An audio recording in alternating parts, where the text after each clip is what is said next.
Olá pessoal, tudo bem? Então, eu tô aqui hoje fazendo um vídeo nessa nova modalidade também paralelo ao podcast.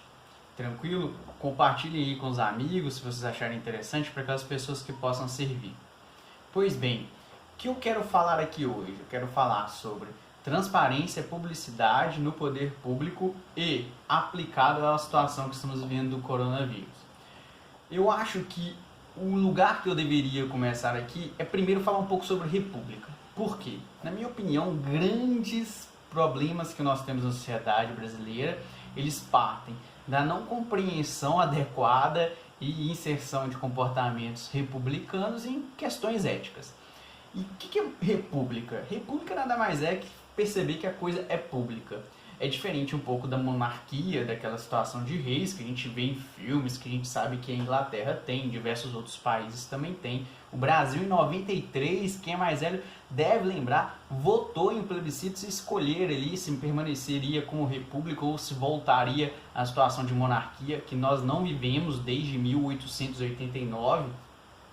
Então, e essa ideia de república significa que as coisas são públicas. Se a administração é pública, nós somos representados por políticos e por servidores públicos, aqueles que passaram em concursos públicos também trabalham para a sociedade, essas condutas que são tomadas no poder público, elas devem respeitar o interesse da coletividade, o interesse social. Claro que é difícil dizer qual é o interesse da sociedade e, para tanto, há procedimentos democráticos, como a escolha dos representantes, como fazer leis, que as leis são feitas por vários representantes que representam pessoas de maneira diversa. Enfim, esse não é o objetivo, mas o objetivo é entender que a coisa é pública, o que é uma república, e que o Estado, as ações estatais são públicas. E em virtude de serem públicas, as pessoas devem agir pensando que estão trabalhando para o povo e não para si. As suas decisões, elas não são segredos em regra, elas não devem ser ocultadas. E, para tanto, os instrumentos jurídicos que decorrem daí, eles pensam em transparência e publicidade. E aí, inclusive, eu já pontuo aqui, isso passa por uma noção de direito fundamental. Direito fundamental, que a gente pode também chamar de direito humano, que está na Constituição e que não pode ser retirado das pessoas. Então, se você tem um direito específico, uma decisão específica contra você, uma informação sobre você, você tem o direito fundamental de ter o acesso a isso. E ainda, na perspectiva coletiva, considerando que o Estado, ou melhor dizendo, esse público, essas ações estatais, o patrimônio público, e inclusive as ações que são feitas pela saúde, são também de interesse de todos, também entra num direito aí fundamental difuso, de que as pessoas têm o direito de saberem as informações, como as decisões são feitas e ter publicidade. Não é à toa que isso está lá no artigo 5º da Constituição e está também no artigo 37 da Constituição. Aqueles que estudam direito, que fazem concurso, eles sabem isso decorado. Um dos princípios da administração pública é a publicidade. E essa publicidade, inclusive, ela traz algumas leis, alguns regramentos concretos, trazendo obrigações à administração pública. Uma delas é a Lei de Acesso à Informação. Essa Lei de Acesso à Informação, ela ainda é considerada recente, apesar de já ir há uma década no nosso ordenamento jurídico. Ela traz que a administração pública deve atender ao cidadão quando o cidadão pergunta algo, pede informação, mas também que deve dar informação de maneira pública, ativa, sem precisar de alguém demandar. E aí é muito importante percebermos isso, como essa relação entre república, perceber que a coisa é pública e trazer informação. Parece que algumas pessoas consideram que a mídia, por exemplo, ao buscar informações, está atrapalhando o serviço de um prefeito, de um governador, de um presidente. Mas não, ela, no exercício também de um direito fundamental de trazer informação, ela exerce um papel super importante, que é de coletar informações, sejam privadas, sejam públicas, de maneira responsável, averiguando a veracidade delas, traduzir, porque nós sabemos que a população, por mais que a pessoa seja estudada, ela tem um setorzinho que ela estuda. É muito difícil encontrar pessoas que saibam sobre tudo, como por exemplo sobre saúde e infectologia. E aí ela vai lá, entrevista um médico, entrevista um secretário, entrevista alguém, um biólogo, doutor em algo, traduz, exemplifica e mastiga, coloca informação para as pessoas. Inclusive, tanto o podcast, o Papo Direto, quanto o que eu tenho feito aqui, ele busca isso, tenta trazer informação de maneira mais clara. Então, neste contexto, a Constituição, essa lei de acesso à informação, também traz que o administrador público ele deve informar, ele deve trazer os dados, mas também elucidar, ele deve educar, ele deve traduzir isso de maneira que as pessoas consigam compreender e que as informações fiquem mais claras. Dentro disso, por exemplo, eu quero trazer tanto o decreto do Calil aqui em Belo Horizonte, que impede que ônibus vindo de outras cidades que não fazem o isolamento de forma estatal, assim, do próprio município, entrar no município de Belo Horizonte. Por que eu digo isso? Primeiro, eu não consegui encontrar no site da prefeitura o fundamento, a justificativa, o que foi ponderado. E olha como isso é importante, porque em um estado democrático, onde a coisa é pública, eu quero entender como se chegou naquela decisão. A pessoa pode falar de maneira rasteira, se alguém vem de um outro município que não está fazendo isolamento e vem em Belo Horizonte, vai transmitindo isso para as pessoas. Mas aí eu posso virar e perguntar, mas se aquela pessoa tiver o isolamento, tiver um isolamento pessoal? Então, de maneira genérica, ele traz uma decisão muito dura, que inclusive eu penso que fere o direito de ir e vir das pessoas de maneira desproporcional. Talvez, se tivéssemos uma testificação maior, a pessoa poderia chegaria na rodoviária, faria o teste, esperava algumas horas, igual acontece na Coreia, tendo o resultado, ela pode ficar ou aí ter que voltar por estar contaminada, por exemplo. Então, a ausência de fundamentação ela já é um problema e ela parte dessa ideia de informação e de publicidade. Um outro fato que eu percebi e que eu acho que merece aí um olhar nessa questão do coronavírus é justamente o que acontece aqui em Minas Gerais e com os dados que nós temos sobre mortes e infectados e suspeitos.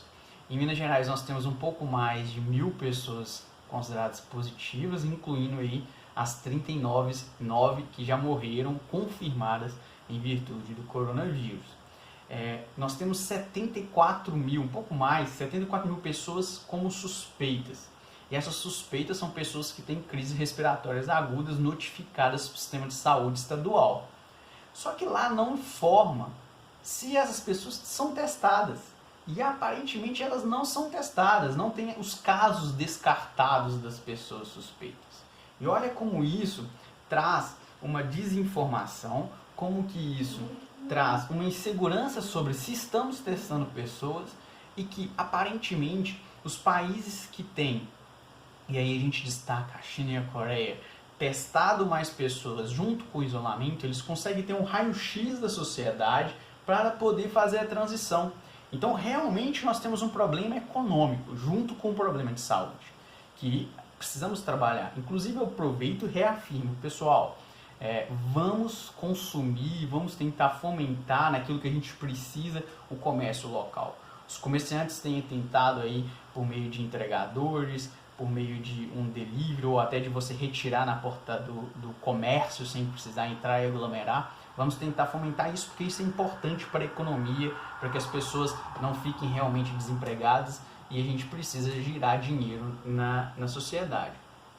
Mas a informação poderia vir a ser utilizada de maneira muito mais estratégica e racional nesse caso. Porque, como eu estou dizendo, se eu soubesse, por exemplo, os municípios que confirmaram que não há o coronavírus, talvez pudesse ter um afrouxamento leve ali no isolamento, de acordo com uma análise de técnicos de saúde, de infectologia. Já por outro lado, a gente poderia entender uma grande parcela de um ou outro município que já teve um contágio muito grande, confirmado, e ali nós temos pessoas imunizadas. Então essas informações elas serviriam para a população de uma forma muito positiva. E aí que eu estou dizendo, a saúde pública, por ser algo que tem interesse de todos, deveria passar uma informação mais transparente e não um ocultamento de dados, não uma demora. E aí a demora ela também é responsabilidade da administração pública em termos de publicidade de informação, porque essa demora traz aí um raio-x sempre 2, 3 semanas atrasados, e é necessário um investimento público para que isso tenha um retorno tanto na área da saúde, quanto no momento da recuperação econômica, quanto no momento de preocuparmos com os empregos. As informações são super importantes. Então, dentro de tudo que eu falei aqui, para até confirmar que se eu não estou esquecendo nada, a gente então deve pensar. Nós vimos de uma república democrática e que isso implica que as ações dos governantes são para todos. Elas devem ser transparentes com as informações públicas. Quando você tem informação, por exemplo, você pode decidir, essa semana tivemos notícias de hospitais em Belo Horizonte que tinham muitos infectados e no dia seguinte falaram que não tinha nenhum. Você tem a possibilidade de decidir, olha, aquele hospital está com um grande índice de infecção lá. Será que compensa eu, com uma pequena doença, com uma suspeita de uma doença, ir até ele? Talvez não, então eu posso escolher ir ou não ir. A informação é um produto de extrema riqueza. É algo que nos ajuda a combater diversos males. Da saúde à economia, com certeza, a uma administração pública transparente que utilize o sistema de informação. E aí, se eu critiquei aqui o Estado de Minas Gerais, por outro lado, ele está com a página no Instagram super atualizada quanto os dados que estão sendo informados. E o fato de estar no Instagram é positivo. Por quê? Porque a gente sabe que as pessoas acessam mais rapidamente num portal do que indo no site digitando. Então, esse conjunto de informações, ele com certeza é um instrumento que nós precisamos para alcançar o século XXI. Para não só estarmos em 2020 com esses problemas desta geração, mas também encarar isso com os instrumentos que nós temos. E a informação, o sistema de informação, a inteligência, se para ganhar tanto dinheiro, grandes corporações como o Google, como o Facebook, conseguem utilizar as informações, é melhor que agora também no combate dos problemas isso seja utilizado de maneira eficiente. E na administração pública, primeiro, é um dever e um direito fundamental das pessoas terem esses acessos, e uma boa gestão necessariamente vai passar por isso. Foram algumas reflexões nos 3 últimos dias, todas essas questões, esses dados ficaram batendo na minha cabeça, e que algumas pessoas não conseguem compreender, não sabem que a informação, que os dados, que a decisão, as razões das decisões, é um direito dela saber. Então o cidadão pode procurar, pode acessar, se não tiver o dado, ele pode pedir no órgão, eu quero esta informação, aquela informação, isso organizado, é um direito. O presidente da República tentou tirar esse direito de maneira provisória, em alguns casos por uma medida provisória, o Supremo Tribunal Federal negou. Não, falou isso é inconstitucional exatamente pela relevância da publicidade e da informação de forma sistematizada. Tranquilo? O vídeo está chegando aqui aos 15 minutos, me disseram que no Instagram não pode ter, então vou ficar por aqui. Pessoal, muito obrigado, compartilhem aí com as pessoas que vocês acham que possa ter interesse, aqueles que possam, fiquem em casa. Um grande abraço, tchau, tchau.